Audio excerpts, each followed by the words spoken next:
37% of teenage girls between 13 and 15 were exposed to unwanted nudity in a week on Instagram. You knew about it. Who did you fire? Senator. Children are not your priority. Children are your Oh, product. nonsense. Your product is killing people. Will you personally commit to compensating the victims? You're a billionaire. Will you commit? Yes, no, that's not a complicated question. No, that's a yes or no. Will you set up? You're on national television. Would you like now to apologize to the victims who have been harmed by your product? Show them the pictures. Would you like to apologize for what you've done to these good people? For nearly a decade, lawmakers have been hauling tech CEOs to Capitol Hill. The routine was predictable. Senators would ask tough questions about data privacy or election interference. Executives would offer vague, rehearsed answers, and everyone would go home. But by January 2024, the subject matter took a sharp turn. The committee called a hearing focused entirely on the online child sexual exploitation crisis. Behind the scenes, pressure had been building. Investigators had uncovered severe exploitation on Meta's platforms. Internal research showed the company knew Instagram could harm the mental health of teenage girls, and lawsuits from dozens of states were piling up. The CEOs arrived to find rows of grieving parents seated directly behind them, holding up large photographs of children who had died. Before a single question was asked, the committee played a video featuring families whose kids had been harmed, lost to suicide, or died from drugs bought through direct messages. The physical presence of these families, sitting right in the camera lines, removed the usual corporate detachment of a congressional hearing. The tension in the room was immediate and personal. Mark Zuckerberg initially stuck to a familiar playbook. He deflected the aggressive questioning, speaking calmly about industry-wide safety investments. His primary defense rested on a single statistic. Meta employs around 40,000 people dedicated to trust and safety. That number didn't hold up for long. Senator Peter Welch pointed out the sweeping corporate layoffs Meta executed the previous year, pressing Zuckerberg on whether those cuts gutted the trust and safety teams he cited. Then Senator Marsha Blackburn took the microphone. She attacked the company's core motives directly, telling Zuckerberg that children are not Meta's priority. They are the product. Children are not your priority. Children are your product. Children you see as a way to make money. Senator Richard Blumenthal went a step further, using the words of Meta's own executives to corner him.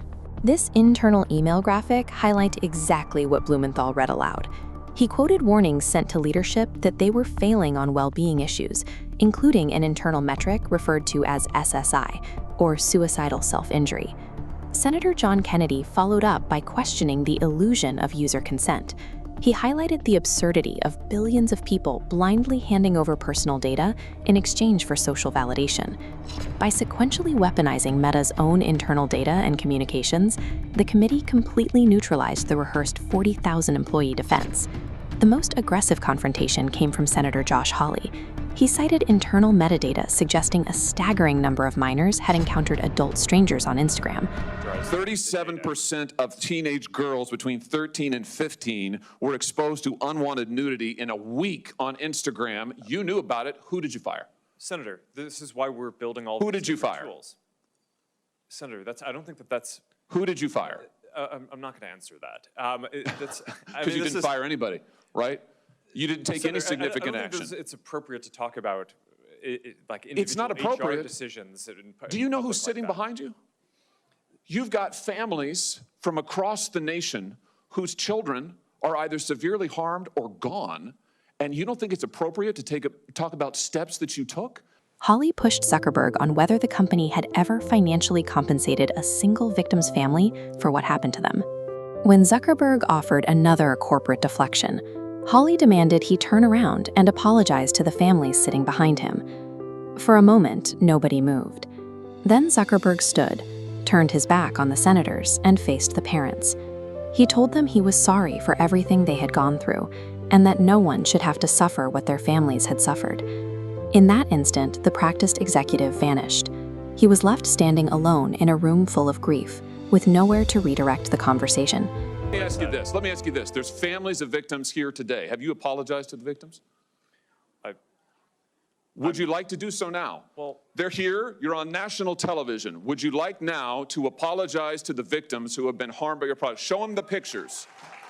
Would you like to apologize for what you've done to these good people? I'm sorry for everything that you've all been through. It's terrible knowing that you have to go through the things that your families have suffered. And this is why we invested so much and are going to continue doing industry-leading efforts to make sure that That unscripted interaction proved that physical, human reality can fracture the strongest corporate PR shields. The clip of the apology traveled worldwide within hours, viewed by tens of millions.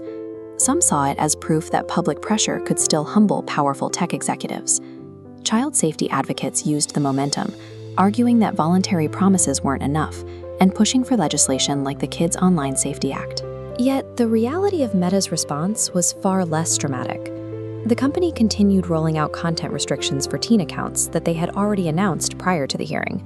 This flowchart illustrates Meta's defensive strategy to push for App Store-level age verification, effectively shifting responsibility downward to force companies like Apple and Google to police who uses the apps. More than a year later, the state lawsuits are still working through the courts, and that apology didn't come with a settlement or a victim fund. The uncomfortable truth remains. These platforms are built and maintained by companies whose primary driving incentive is attention, not human well-being. An apology from a stage, however sincere it may appear, does not rewrite an algorithm designed to prioritize constant engagement over safety. The public got their viral moment of accountability, but true structural change is absent because the underlying business model remains intact. Mark Zuckerberg walked into the Capitol expecting a routine hearing.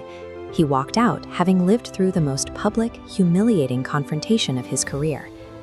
That afternoon, the typical corporate armor of big tech was stripped away, leaving a raw collision between immense power and unimaginable grief. For nearly 10 years, lawmakers had been hauling tech CEOs to this room. The pattern was consistent: tough questions about data privacy or algorithms, followed by vague, rehearsed answers. But in January 2024, the focus shifted to a much darker subject. This hearing was titled Big Tech and the Online Child Sexual Exploitation Crisis. Meta was facing internal research showing that Instagram could harm the mental health of teenage girls. Simultaneously, dozens of states were suing the company, alleging that Facebook and Instagram were designed specifically to hook children. The Senate Judiciary Committee issued a rare joint subpoena demanding the presence of 5 CEOs at once, from Meta, TikTok, Snap, X, and Discord. Before a single question was asked, the committee played a video of families whose children had been harmed. In the room, parents sat in silence behind the CEOs, holding up photographs of the children they had lost. The physical presence of those families changed the environment. The CEOs were no longer just facing a panel of senators, they were facing the parents of children their platforms had failed.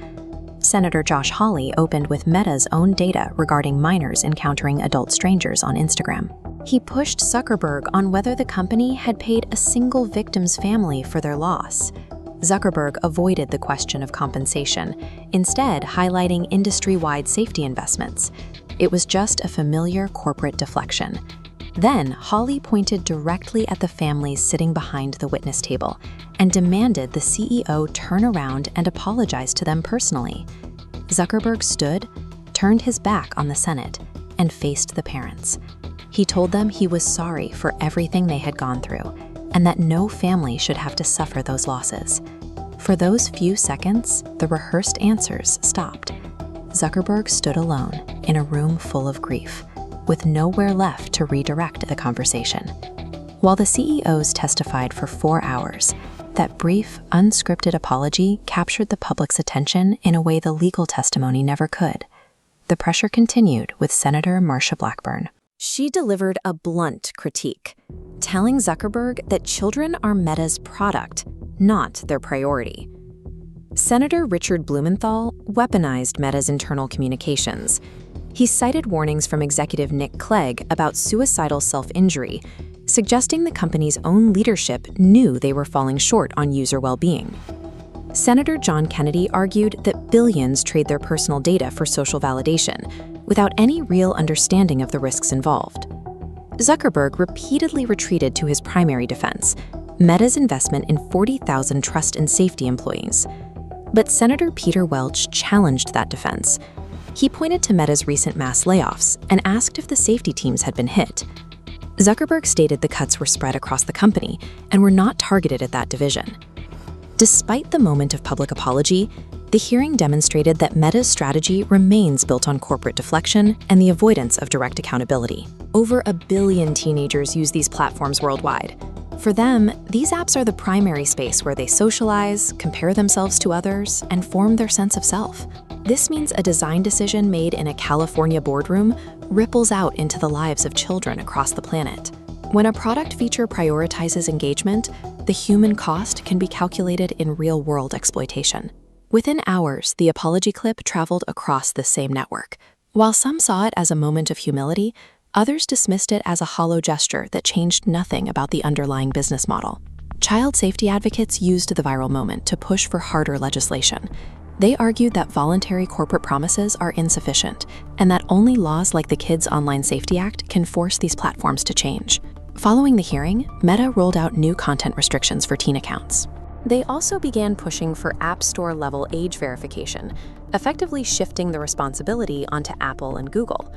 More than a year later, the viral apology has not resulted in a victim fund or a fundamental settlement. Lawsuits from state attorneys general are still pending, and federal legislation remains in debate. Mark Zuckerberg remains the public face of Meta, but the core issue is the industry's architecture. These platforms were built with incentives that prioritize growth and engagement metrics over user safety. The real question left by that day in the Senate is whether an apology from a stage is ever enough to fix something that was built deliberately, one engagement metric at a time.